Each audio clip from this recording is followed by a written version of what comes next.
Crows Club presents B-Side Breakdown. Hey everyone, welcome to the B-Side Breakdown. My name is Brett Johnson and I am your host. This is episode 51 of a podcast where I talk with other artists, musicians, and songwriters about a song they've written that's meaningful to them that they want to talk about on this episode. But first, I need to get permission from them to play the song in its entirety so you, the listener, can hear it in advance of our conversation so you have some idea of what we're talking about. All right, today I'm going to be talking to the band DPFKS about their song Magnetic Rock, and I'm going to talk to the whole band. I'm pretty psyched about it. So let's get into it. Here is Magnetic Rock by DPFKS.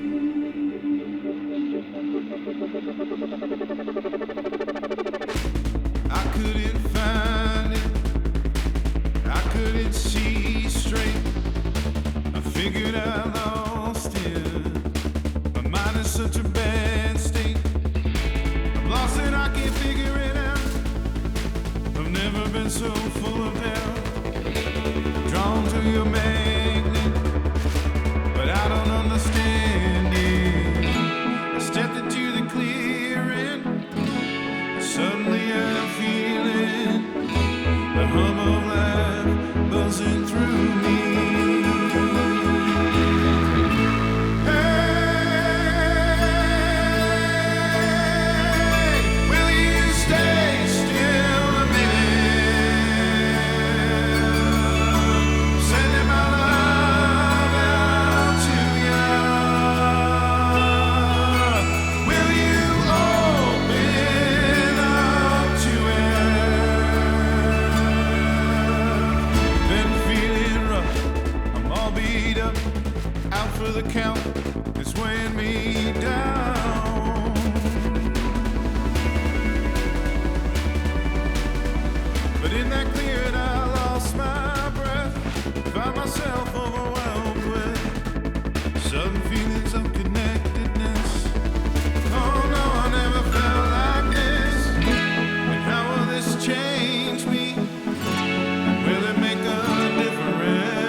All right, and that was Magnetic Rock by the band Deepfakes. I got the whole band here on the line waiting to talk to them about the song. Hey guys, thanks so much for taking some time today to chat with me about Magnetic Rock, your band, and everything else that's going on. Yeah, thanks for having us. Of course. It was super fun to get the referral from Andrew, our common friend, and being exposed and turned on to your band because I hadn't had it on my radar previously. As I'm in Atlanta, we talked about, and I know you guys are in Minneapolis, but it's so great, and I'm super excited to dig into more of your catalog. But why is it that you wanted to talk about Magnetic Rock specifically today? Yeah, so it's one of the first songs that we came up with as a group that I feel like represented musically and lyrically kind of, I think, what we're about. And I think everybody brought something truly unique to that table for that particular piece. So we had talked about getting the band together to create something specific, and I think this was the closest thing we got to that original definition. And some of the things that came out were nice surprises and like maybe a little more traditional. But I thought this one really hit all the boxes we were going for when we talked about forming the group. So that just is a kind of fun story behind it. So that's what I think. What do you think, Dave? I agree. Yeah, it's kind of definitely the direction that we wanted to go with the band originally, and yeah, like Jake was saying, a few of the songs are just kind of end up being a little more traditional maybe, but that one's definitely like, yeah, that fulfills where we're trying to go. Got it. And what was the original? You were talking about there was this original concept that you were trying to hit the mark on. What was that? Yeah, I was actually going to pull up the text that I sent Dave because I didn't know Dave super well. But it was Ryan and Jeff and Tony and I kind of starting to talk about forming this. And we needed a drummer, and I texted Dave and I said, "Hey, are you interested in this crossroads of electronic and dance and experimental?" And I can't remember what I really wrote, but it was something like that. And I think we were just trying to make something that had some songwriting aspects to it that wasn't just straight up electronic music, but we were trying to incorporate a lot of electronic elements. And at the time, we didn't really know what it was. And getting to that point was kind of interestingly, it was Ryan, Tony, and I playing with synthesizers in a garage during the pandemic, and writing some sort of as you start to do when you start to get into this droney, electronic, dancey stuff that didn't really go anywhere, and we're like, we need some songs, and so we started writing songs, and then it veered from this electronic, dancey thing into a little bit more of like the Americana, Bruce Springsteen-y vibe. And I think this Magnetic Rock represents sort of the happy medium of those two sort of directions. Got it. So, no, that makes a lot of sense. Okay, so the band formed around the pandemic or during that time, it sounds like. And then you said there's a specific story behind Magnetic Rock that you like? Yeah, so the band had formed a couple years after the pandemic. I think we were starting to kind of just play with electronics and stuff because there was nothing else to do during the pandemic. Right. And you then could wash your groceries. Yes, you could wash your groceries. Wash your groceries. Wow. So besides washing groceries, we were starting to play with synthesizers and get into that. And like I remember being at the time pretty obsessed with like, I want to make dance music or electronic music without a DAW, DAW-less production and all that stuff. And that was sort of becoming a thing, or maybe it was a thing and I was just learning about it. But some of us were starting to deal with that, and turns out Dave was sort of going down that track by himself in a different world at the time. Yeah, I think the email you sent me specifically had said something about like, hey, we're doing this kind of dance rock thing. Would you be interested? And I was just like, as a matter of fact, that's kind of what I've been into lately. That sounds amazing. And yeah, so they sent me some songs, and I was like, yeah, this is cool. I like this kind of like basic premise, and I think this is something we should definitely pursue. And so we did, and this would be just actually still during the pandemic. I remember we were like some of our early rehearsals, we were still wearing masks and trying to do all those things, and yeah. Yeah, and so the band had kind of formed, 2022-ish is when we started, I think, getting together in spaces and stuff. And then, so we'd had some songs, some sketches as we met, and then, I don't know, we had a pretty good start on the record done already when I went camping up north with some friends. And I was having just a really tough time in just all aspects of my existence. And, it wasn't nothing, no one was dying, and, things on the surface were pretty good, but like I was just the frog in the boil. There was just so much around me that was just like so many pressures, and the thing that I keep returning back to in my music and in my visual artwork is a concept of weight and things weighing down on me or through me or other people.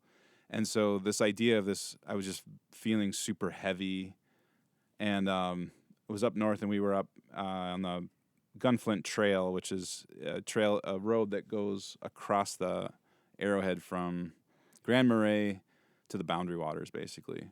And so we went up there, and we were camping basically on the border.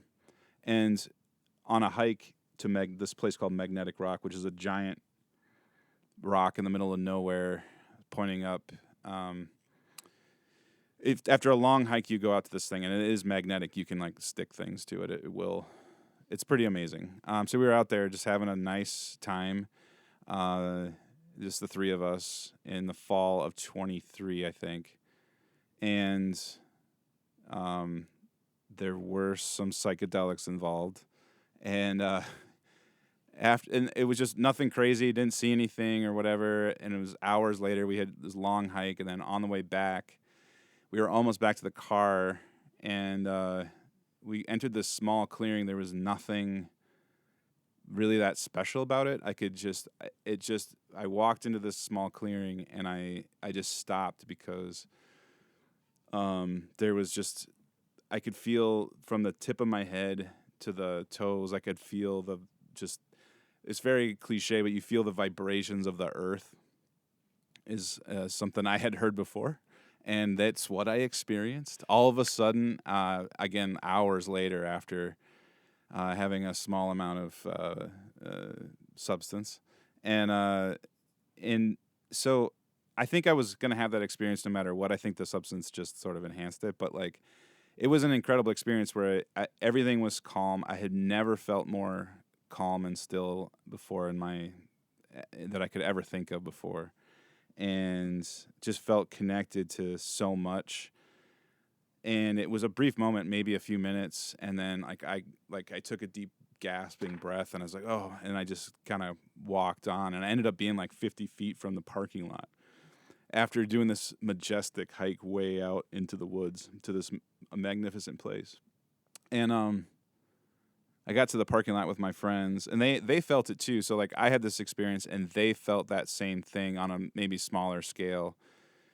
So they were right behind me, and they both stopped right at the same time. And so it was this kind of communal experience that we had. And then we got to the parking lot, and I was just overwhelmed, and I just broke down. I was crying, and I was like on my hands and knees. It was just very humbling and very emotionally powerful experience. Mm-hmm. And so that's some of those pictures are in the lyrics. And so that's what I was like, and I think about that day almost every day since, and it's now been over 3 years since that happened. So that's awesome. It was really powerful. That sounds like it. That's a great story. No, and I catch that as you say that and talk through that and having read through the lyrics, like I totally connect with that in there as well. And transparently, I'll just say it as a listener, to me, that sentiment as soon as the song opens up and it starts, I'm hit with that anyway. Like I frankly was hit with kind of an overwhelming. When I first heard it, I'm like, am I gonna start crying? Like there was a kind of a thing of that was going on with me. I was just so taken aback by it. Super powerful stuff, man. Thanks for sharing all that. That means a lot. Yeah, I think Jake did a really good job, like expressing his feelings lyrically on that song. I get that same kind of like vibe too. It's like I'm there with him. You know, I've heard the story many times, and I feel like, oh yeah, I get that. Yeah. No, that's awesome. That is awesome, and it again just transmits so well, even without the lyrics or knowing that story. Like that to me is what is also so great about that is that is just there by itself. Awesome. So it looks like this was the first. I'll just correct my language if I'm saying it wrong, but it sounds like it was the first single off your record. This came out January 17th of last year. And then the album what's the name of the record that it's on? It's on So Much Love to Give. Yeah, that's right. Okay. And then that came out in October. So was there so I'm curious, was that planned like that, or was it, hey, here's this song that we just want to get out there, and well then it's becoming part of this record as well? Yeah, it was planned, but we also we have no idea what we're doing. Sweet. What? Love it. No. Right? Yeah, It's very calculated. yeah, we're old men, and we don't understand. Yeah, like all the awesome. social media stuff you got to do, and Of the course. hyping of your records. Hey, and, hype it. Yeah, I think we tried to, we definitely tried, but yeah, it was just that everyone's busy, and it was just like Yeah. our ambitions to have this staggered release kind of got stifled a little bit by just life. And I think playing shows in the city has become significantly more challenging for some reason. I think just venues are struggling, and there's a lot of bands that want to play, and there's not a lot of stages. And I think it was just hard to find the right nights that worked for people. And then we had all these grand visions of like videos and visuals and stuff that just didn't materialize because people are busy. So it was, we tried to have more before the record, but we were also like, we just want to get this record out. Yeah. No, I think totally the initial idea, I think, was to kind of release a song every other month or something until the release show, and have I think 5 or 6 singles. And I mean, we did a couple like that, but in reality, like the process of making it too kind of evolved throughout it as well. I mean, things we'd be, in my mind, I'd be like, this is the way the song is, and then like I'd get, kind of like, here's all the tracks that we got done, and I'm gonna put all my guitars and different things on here, and I'd have to like reinvent what I'm doing, kind of, because it's like the song had evolved in the time, like things constantly change, and so just the process in general, I think for us tends to just take a little longer too, because we experiment a lot, which is nice. Yeah, I think I did like most of my tracking almost a full year and a half before, like Jeff, for example, put his guitars down, stuff like that. Got it. So yeah, it was. Yeah, And it was so- a long process. So Jeff, you mixed it all. Did everybody record it separately, kind of on your own DAWs kind of thing, and then it came together, or did you record it all in one place? So we it's Jake's, your church, right? Yeah. So Jake's church let us kind of set up in the basement, which was cool. Oh, cool. And we just had this huge open space, and so I took a bunch of gear out of my studio, and everybody kind of took gear out of their studios. We made like a makeshift studio and got it set up to do kind of like basics, mostly focus on drums, but be able to kind of track, I guess, basically drums with maybe guitar or something, bass. And I kind of just like, we got it set up, we got tones, and then like they just kind of had it set up for, I don't even know how long, 3 months or something? It was maybe? yeah, quite a while. Yeah. And so I would, come by here and there, but like I kind of was like, let's see what happens, see what we get. People get busy, schedules, whatever, like can't always be there every time. And then once that was done, then it went back to, Jake's garage space, and then that bunch of tracking happened there as well. There were a lot of like, how much noise can we make with synths randomly nights, and then editing that together in what we thought was an artistic way. Right, like band practice Got it. turned into like let's go to the garage and see what we can come up with, kind of stuff. And then, Sure. I have a full studio here in South Minneapolis, and so once it got to me, it was like, there's some synths and different things that got added, and like I said, my guitar part's completely changed because it's like, you hear things differently once you hear it back, not in a room playing with people, right? So it just kind of evolved and figured out what it needed to be, and then we mixed it here and went through a bunch of revisions and I different think things. I actually and tracked the drums here, didn't I? did a couple, yeah. we did I a think couple the of songs of drums here. for yeah. Magnetic were done here, yeah. Yeah, because we had done all the drums already. That's right. Exactly, yeah. I think there's 2 or 3 tracks that Yeah. have the drums done up here too. It's kind of like it's a duplex in South Minneapolis that the whole 3rd floor I turned into the studio. So it's just one big open space that's probably like 800 square feet or something. Nice. And it's just one big room. So like you got a track with headphones on, but it's made as like a kind of a mixing and overdub space. So it's only 4 inputs. So like the drums on this, it's like kind of the old like Glenn Johns style, top side kick snare, 4 mics, that's it type of thing. Got it. That's cool. So instrumentally for this song, I mean, I understand the idea came from that trip to go to, I mean, I guess pun intended, not pun intended, going to magnetic rock, but then what instrumentation kind of started it? So how did the song form? Was it a collective thing and in a band practice scenario where someone had a sort of idea and it sort of just unfolded? And if you already covered this and I missed it, I'm really sorry. I don't think I did, but I didn't understand like where the kind of the genesis of the actual music came from. Like who started it? I don't think anybody talks about it. Okay, but, cool.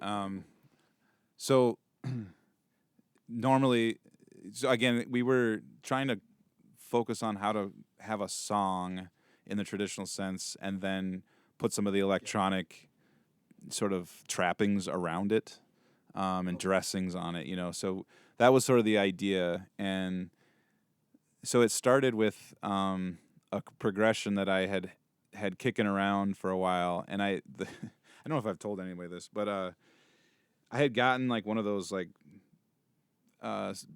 sort of trendy, stylized sound synth pack things on Facebook ads or whatever you see.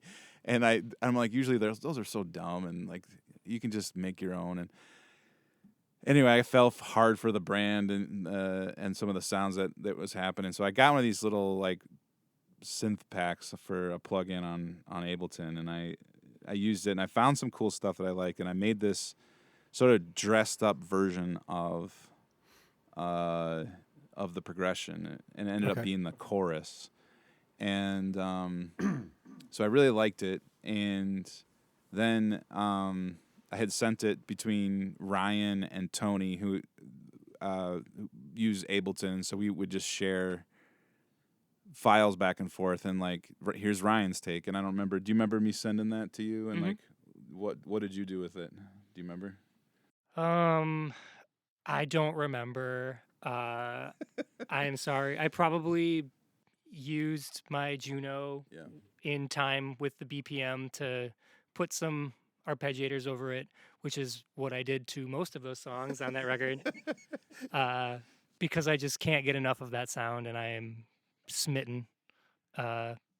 So I am going to say to that version of myself, that's what I did. Yeah, that makes sense. Because so Ryan is keyboards primarily, and he also sings with me on some of the record, and so he has a Juno 60, Juno 60, and a DX7, a Yamaha DX7 that tend to be the main components of your sound. Anyway, so my life. of his life, and so anyway, that was I'd get a lot of that just rich, full synthetic sound on it, and then Tony is our bass player, and he is a big into modular synthesis, so he had been working on some stuff bass wise for the modular, and I think what sort of pulled it together was he had sent a track, the hi-hat, the synth hi-hat that you hear in the background of the verses, and his pulsating bass that you hear in the verses, and that's sort of like between that and the big chorus that stops and does this big break. We had what we felt was a really good foundation for the whole thing. And after I had come up with a few lines and for the verse and the chorus, that's when we started putting it together. I think in the band room all together. Yep. There's actually a video on our YouTube channel of us trying to figure it out, and it's kind of funny because it's not a glamorous process when you're trying to write a song together. Right. Sure.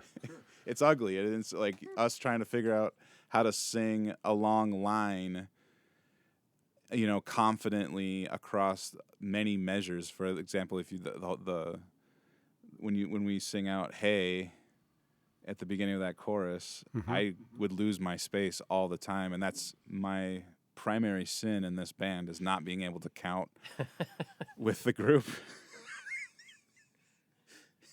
So anyway, it was a lot of me learning how to count while I'm doing multiple other things, and Sure.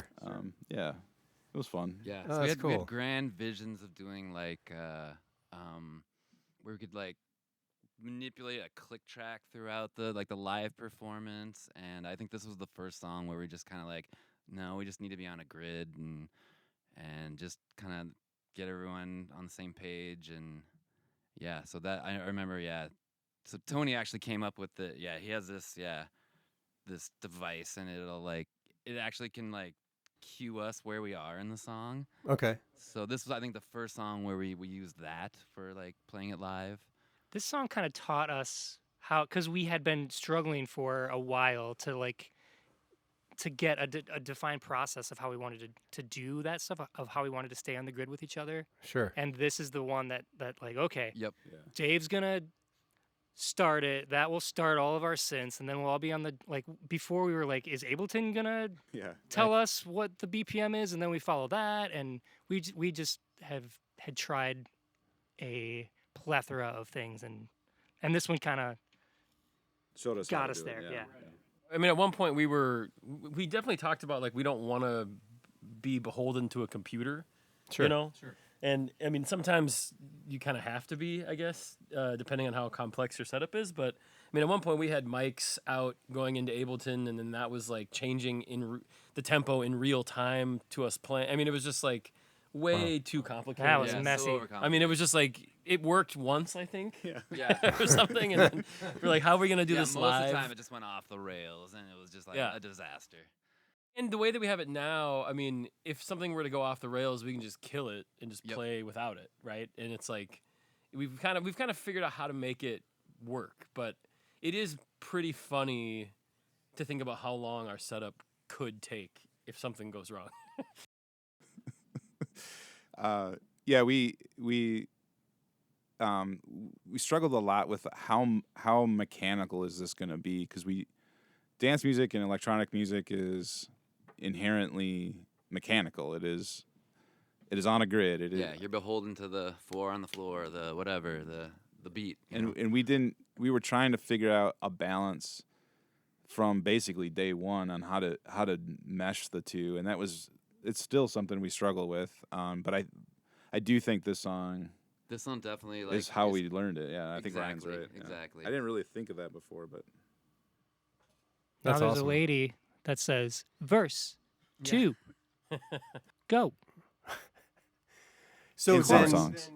so with that process, then that came about because of how you put together Magnetic Rock, and that's similar to like a foundational sort of, not blueprint for your songwriting, but in terms of how things come together, or you're able to then perform them live. Like that's kind of where that all started. Yeah, I mean, I think it's where it's solidified. Right. There you go. In a way that works for us, because it was, it's relatively easy to just get a click track going Sure. through some in-ears and just play to it. We were just trying not to do that, and I think what this song allows us to do is kind of a bit of both. And I think it also is the right mix of the rock elements that we like and can do pretty well as the synth sounds and Yeah, drum machine stuff. I would agree with that.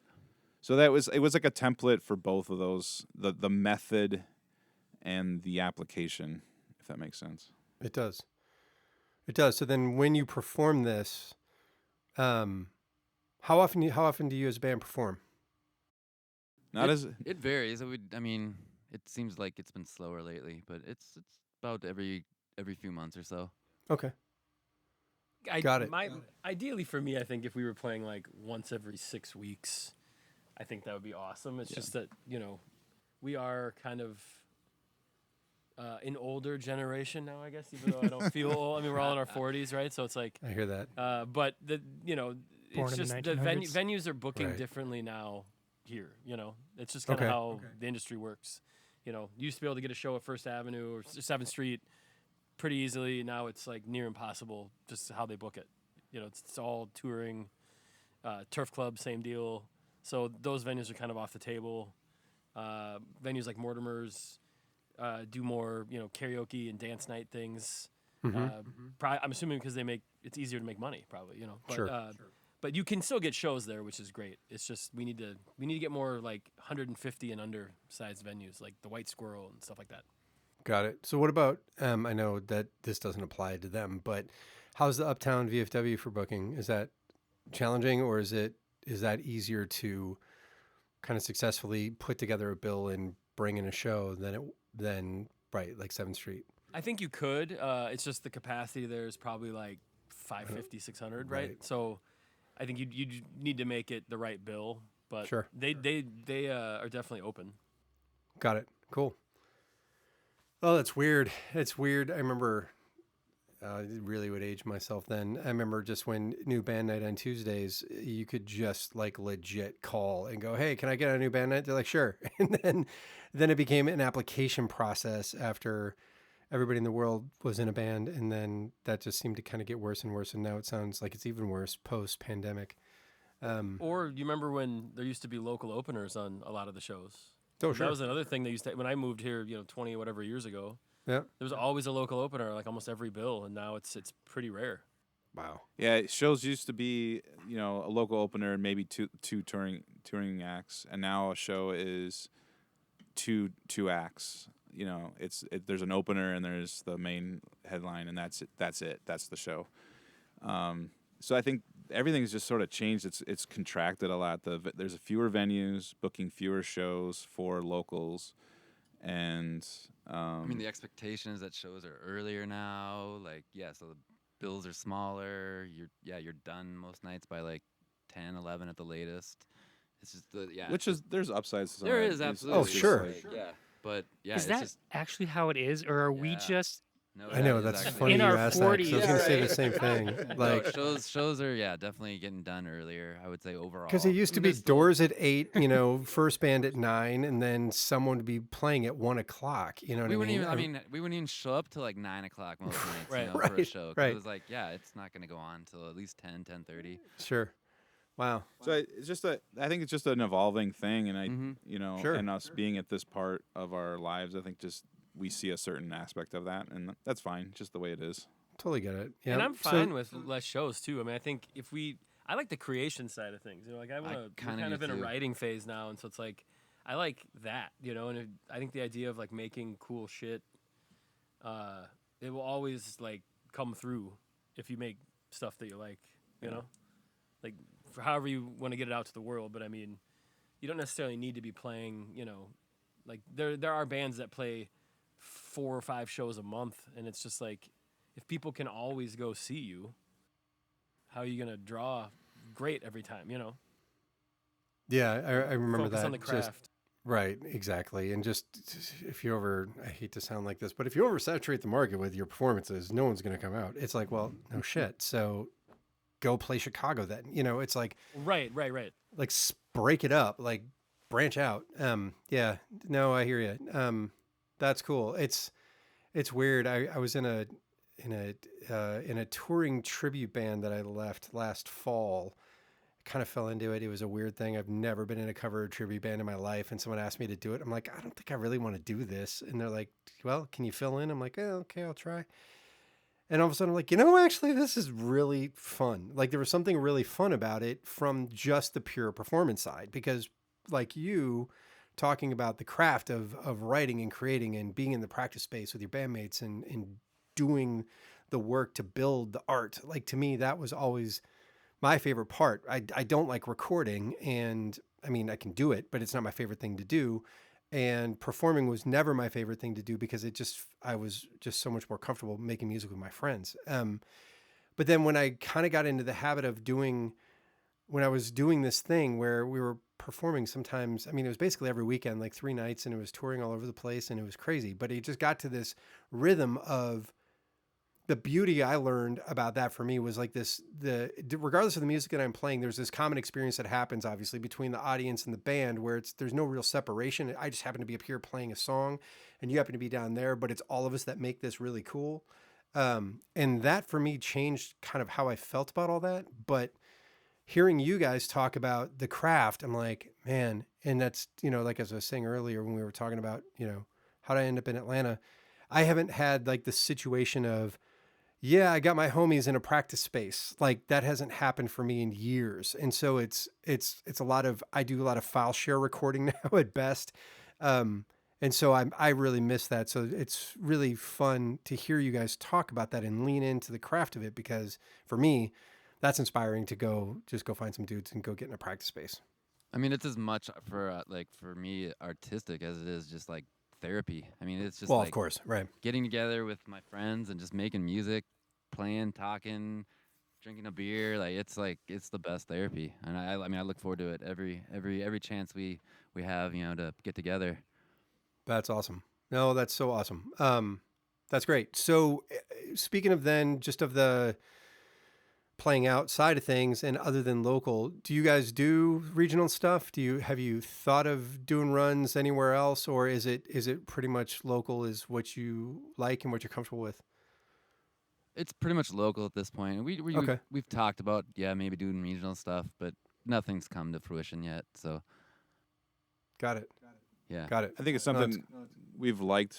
Like Dave said, we've talked about it. It's something that's it's so hard to do anyway, and Sure. where we're at right at this moment is just tough, but it's something we hope we can do at some point. Awesome. It's something we've all done in other bands and Sure. previous lives and things, and so it's one of those, if you tour a lot or have toured a lot, like you miss it, but then also like the older you get, it's like, do I really? Right. I mean, what is it? It's like the little like really the wanna little do like. Do I really want to do that? Well, Well, but it's- Oh my God, You right. know, when you're 24 and you can be Hungry, gone for 3 yeah. weeks, and Yes. if you break even, you're like, that was like it's We so broke successful. even. Like But exactly. that is, right. and honestly, that as an independent band, that is pretty successful. That is if you think huge about if it, you break right? even. That's Right, incredible. and, Yeah. and so it's like, but like when you're 43, you know what I mean? Like it's like there's other priorities, but to say like, oh, you go play Madison, Chicago 2 days, whatever, that's not out of the realm of possibility. I mean, Sure. it's just, I think we'll do it when we feel like it's the right time. Like the option's definitely on the table. It's just, Awesome. when does it make sense? No, that makes a lot of sense. That's awesome. So then is there anything specifically else you want to cover about Magnetic Rock or the record or any of those things that we haven't touched on yet? I think really what I would say about what we tried to achieve with the whole thing, including Magnetic Rock, was just like we wanted something that felt whole. And, in a world where so much is sound bites and social media posts and something Right. so short-lived, and like I think we all knew that it didn't really matter what we were going to do, but for us, like to really make a connection, I wanted it to be intentionally someone that could sit with it for a while and be in that world that we made for a while, and it would feel whole. And I think we achieved that. So like, to me, it was really important that songs bled together and like overlapped each other, and that there were elements that were atmospheric or ambient, like not ambient music necessarily, but like you hear the outside, you hear birds, you hear streetcars, you hear whatever it might be that was just something that brought you into that world a little bit more. And I think there are elements of that even within magnetic rock that bring you deeper inside of the world. That's not just a Facebook post or an Instagram post or a reel or whatever. It's just something that's meant to be inhabited for a longer time. So that was important to me. And it comes out in this track in particular. I love that. I love that so much because and just yeah, how you said that was so perfect. That's what I miss about, and again, aging myself, but you have to listen to the whole cassette before you flip the side, really, or it's kind of a pain in the ass to find the next song. You just listen to it, and even it becomes part of the experience. Yeah, it's not my favorite song, but you know every word of it. Like you learn, you know all of it. You know all the changes, or same thing with a record. And so that's really cool that you said it like that, because I think that's a tremendous experience to actually have the attention span at this point to listen to a record and, like you said, be in that space from beginning to end, is so challenging to find, I think, on a mass scale, listeners that will want to do that or have time to do that or have frankly the ability to do that. But I love that. So I'm excited to, I have a couple-hour drive coming up ahead of me, and so I'm super stoked just to listen to this from beginning there you go. to You end can and see listen how it to goes. it twice. Exactly. So there you go. I realized kind of recently that like it is very uncommon these days that people just put on a record. Like, Yeah. I mean, I do, and I think people our generation do, but I think the younger generation, it's like a lot of these bands that people are, the sub 24 age group or whatever, the teenagers, a lot of those bands are just coming out with singles. It's just singles. Here's a group of 5 singles, and then eventually maybe the record, maybe there's not, and it's like, it's kind of all that matters in some ways is like, what's the pop, what catches with somebody. You don't necessarily have to make a record traditionally anymore, which in some ways is kind of cool, but also I've always liked the ability to just put something on and not have to like shuffle songs, or you just start to finish, it's done. I'm always on the search for that too. I mean, for me, it's just the ones that I find when I find a record like that, I'm like, oh, it's just like this awesome gift that all of a sudden here's one that I know I can just lean into and listen to the entire thing, rather than, like you said, right, here's just this sprinkling of singles, and it's like, eh. And I also like that it's a choice. I mean, for me, as an artist and a musician, that's the important thing for me, just, and I'm really hearing that in everything you guys are saying, is just what you're doing with your record and how you're making your music and how you're putting it out there is so incredibly intentional and deliberate. And I guess deliberate in your intention. Like, I think you're really clear. It sounds so clear about just, right, you get to make an entire record because you can and you want to. It's regardless of who's going to listen to it or what's going to happen with it. And that to me is just so critical, to the art form, in my opinion. I think it's interesting that it was a lot longer too. Like when we were getting ready to be like, oh, this has to fit on a record, we were editing down all these like cool ethereal parts that that had been there forever, and we're like, don't chop that off, Jeff. What are you doing? Which part do we cut? Yeah. Yeah. Right. I think we had to cut like, was it 6 minutes? It or was 5 minutes or something off one side. Big chunk. Yeah, what's on Spotify is a lot longer than what's on the actual vinyl.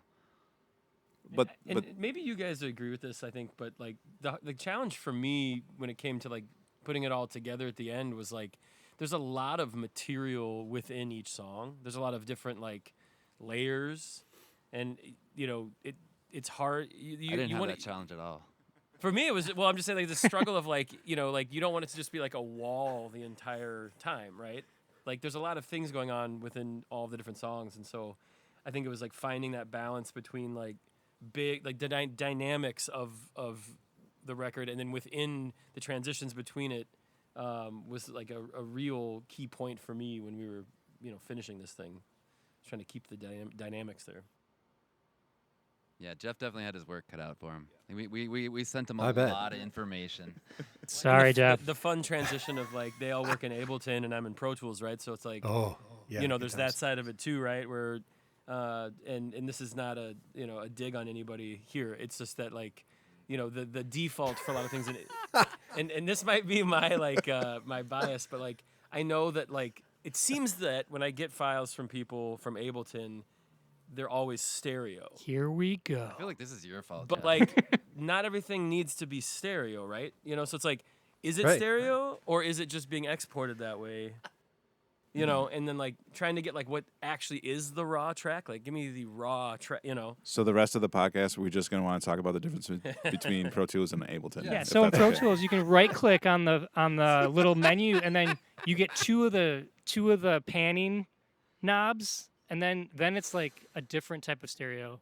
But if there's just one panning knob, then you can consider it mono. That's what I read on That's a Chat good GPT. Good assessment. Sweet. But it all that's worked out. so It all funny. worked out in the end. And we had I think of all the records I've done, this is probably the most versions in the sense of like Dave was saying, like there's like we had to cut all this time to make it fit for vinyl. So we have like the vinyl version, we have the digital versions, then we have like the here's the full so and then the different singles. There's some variances there. So it was a full process. Got it. Well, let's do some housekeeping real quick because you're talking about vinyl. You're talking about some mystery guy named Tony that's not on this call, and Shout out you're to Tony. saying, Hi, you Tony. know, hey Tony. So where? I guess a handful of questions. One, where's the best place for people to follow you if they want to keep up with what's going on with deepfakes? Is it Instagram? Is it Facebook? It's probably Is it- Instagram. Okay. Even though I abhor that platform and Yeah. everything about it, but I do try to post what is relevant there. Okay, cool. Got it. So I'll make sure to include a link to that. And you all keep talking about this vinyl record, but I'm staring right at your Bandcamp page and see digital album. So where can I buy this mysterious vinyl? It should be there. It is not. It will be on there. Maybe we Okay. maybe this can be a good edit point to be like, you can buy the vinyl on our Bandcamp page. Awesome. Okay. Yeah, I'll I make guess sure to we have circle something back up to date. Some things to update, but yes, Bandcamp will Please. be where you can. If you host a show in your basement, you can get it there. There you go. We'll bring it. Perfect. One thing I would like to say about the vinyl though is that Yeah. Jake is an amazing artist, visual artist too, and did Yeah. such a good job with the layout and the art on this record. And we, he like set up a whole screen printing thing in the garage. I mean, we did the record, like we screen printed all the jackets ourselves, booklet. that's I mean, awesome. all that crap, and it's he put in so much time on that. It's really Yeah. super cool. So if I could just talk about that briefly, Please. because there's right now 100 of these things out there in the world, or will be once people buy them. More people buy them. There's more out there, but what I'm trying to say is there's a limited number of copies of this, and this thing is so much. It's a gatefold, and it's color, and it's got a booklet with lyrics inside. Each one has its own illustration. And every record is unique because of the screen printing process. Yeah, like the ink went on differently to one record to the next, and the colors were different, and it was pretty cool. Yeah, we all made them over the course of a couple nights. Anyway, it was a whole process. It is a very robust piece of record once you get it in your hands. So you can see a picture of that actually on our Instagram. You can see what it all consists of, but it's Oh, pretty cool. good. Oh, and Awesome. Ryan made a video game for us too. Yes. Oh yeah, That you can play, and it's very hard. Deepfake's the game. Yeah, it's a platformer. It's impossible. Sweet. Send me a link to it, and I'll make sure everybody knows to go try to play the Impossible Deepfakes game. Which includes 8-bit versions of some of the songs, right? Didn't you make Oh, 8-bit that's versions of- awesome. Well, yeah. I mean, whatever synth they have in their whatever gaming software it is. Yeah, little deep fake synth ideas from our songs. No, that's cool. So is there any other kind of multimedia experience you guys talk about, making the record yourselves with screen printing and everything else? So that's a whole package of visual art as well. But is there other art? Like, have you made any videos for any of these songs? So we did make a video for Magnetic Rock. And in fact, the experience that I described earlier of basically being connected with the universe and being moved by that spiritual experience. Mm-hmm.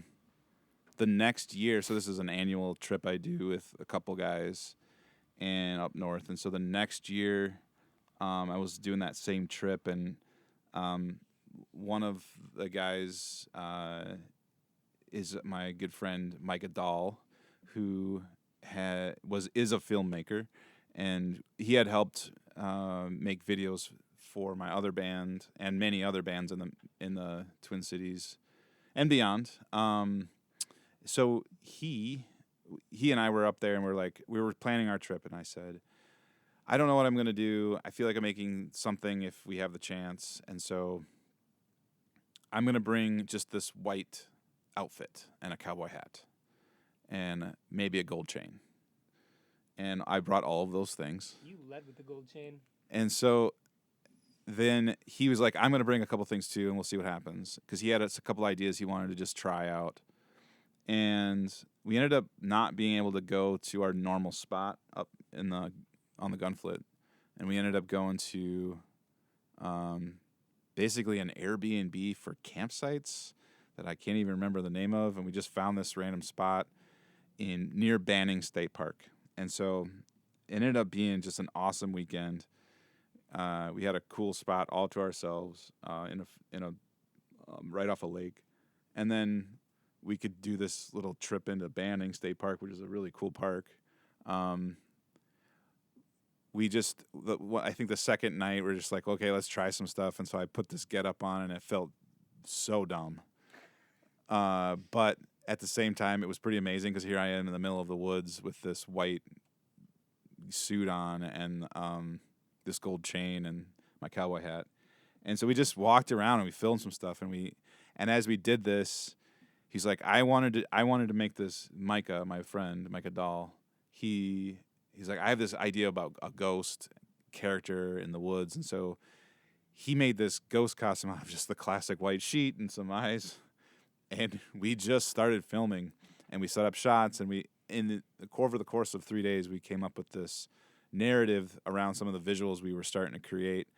And then we started piecing together little shots here and there. And so our other friend, Adam Marks, was with us and was helping us film that. And Adam makes an appearance in the little cabin that we had access to. Is basically a trailer. And anyway, so we put this whole visual together just on the fly with what we had. And I had brought my camera and a couple lights, and Micah brought his camera, and we had some lenses we were swapping out. And anyway, just this mobile creative experience. And in the end, he and I are both very proud of what came out of this. And I think it's one of the best videos I've ever been involved with, and I've actually been involved with quite a few. And it was done for no money in the middle of the woods in the middle of Minnesota. That's awesome. And that's up on YouTube right now? Yeah. Cool. If you look up our DPFKS, is that what it is on YouTube, I think? DPFKS MPLS, I think. Okay, that makes sense. Or something like that. Jeff is verifying. And anyway, so if you go to our YouTube page, See, we're so bad at this. You will find it there. Yep. Yeah, I'll look for it. I'll get the link for it and make sure I include that and share that out as well. That's awesome. I'd love to see it. Can I ask a question about the sheet? Yeah. Was that impromptu? Did Micah find a sheet at the Airbnb and cut holes in it, and now there's an Airbnb with holes in the sheets? He did.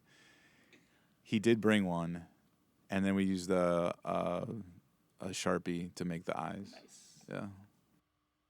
And then everyone says when they see it, like, why didn't Why didn't you edit out the shoe? What about the feet of the ghost?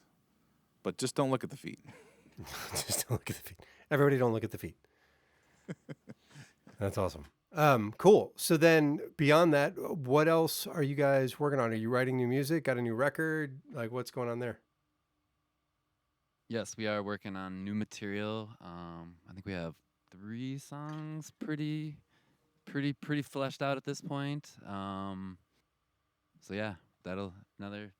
And the direction has been interesting too. It's another like evolvement, I think, from what we've been working on, and it's quite a bit different than what is represented on the record, although not a hard left or anything. No. It's just It's a little more electric, a little more electronic, but like a little weirder is the way I would describe it. Yeah.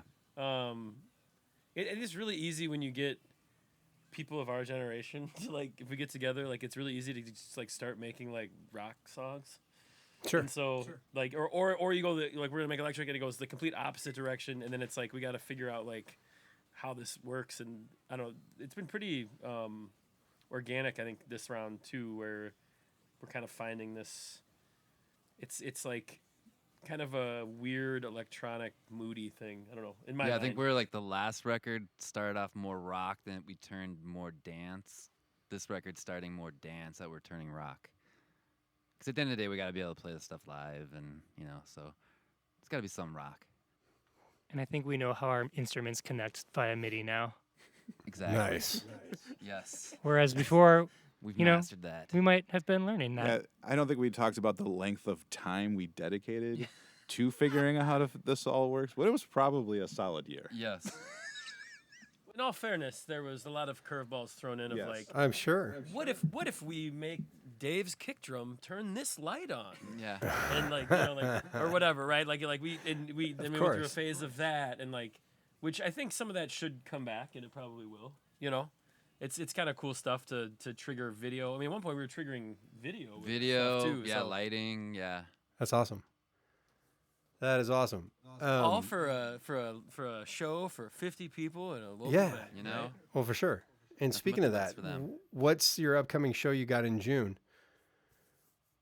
We are playing at the White Squirrel in St. Paul, and it's their it's June 6th, and it's their I believe it's their 5th or 6th anniversary show. So we got asked if we would like to be included in that because we played, I think, their first anniversary show. Nice. That was our first show. So yeah, so we got asked back to play the 6th or 5th or 6th. I'm not sure. Which, if you've never been to the White Squirrel, it's a fun spot. Yeah, it's probably the best spot in the Twin Cities right now to see like up and coming local music. I feel like Awesome. people go there to watch music, to listen to music. Like they're Absolutely. not going there to Yeah. drink a beer and cross their arms. They're there paying attention and they're looking for something. Oh, also, cool. it's just a cool hang spot. It is actually. It's yeah. just a really nice bar. You can get a great drink. It's owned by the 331 people, right? It is. Yeah. So it's Oh, right on. Is the 331 Yep. still a thing? Hopefully. It is. Good.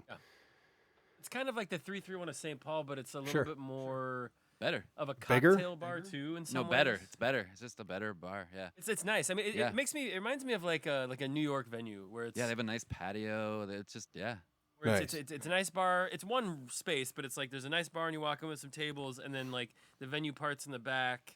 If you get 80 people in there, it feels busy like crazy. Sure. And then there's a nice patio and stuff, and so it's a great spot. Sounds good. Well, that's awesome. So everybody listening, if you are in the Minneapolis-St. Paul area, please go see Deepfakes at the White Squirrel, right? On June 5th or 6th. We're undetermined, but June 6th. June No, 6th. We It know is the for day. We sure just don't June know 6th. which anniversary it is. Of Oh, the, I see what you're saying. Of the White Got it. Squirrel It bar. is June Yeah, 6th, It's for definitely sure. June 6th. Got it. Awesome. Well, guys, thank you so much for, again, taking the time to talk through all of this, because this has just been so much fun to learn about your process and how this came together and what you're working on now and everything you've been doing. And it's just been great. So thank you again. And I hope to catch up with you guys again soon. Three Crows Club presents B-Side Breakdown.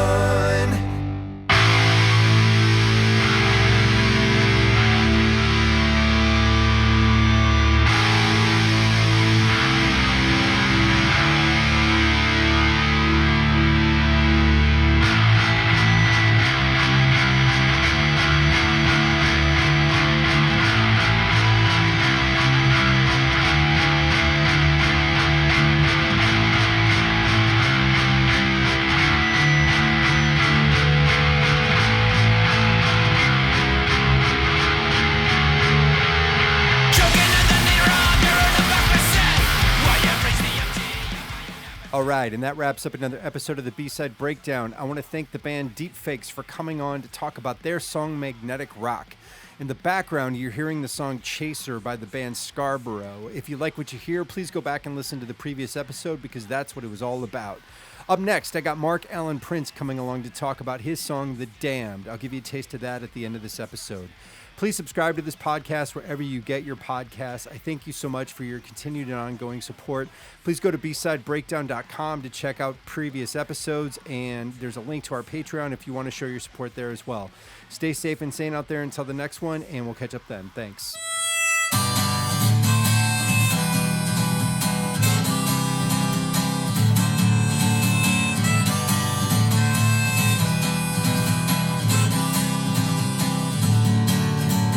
I'm addicted to the way I feel every single day. From drunken nights and stupid fights, every girl along the way. But nothing was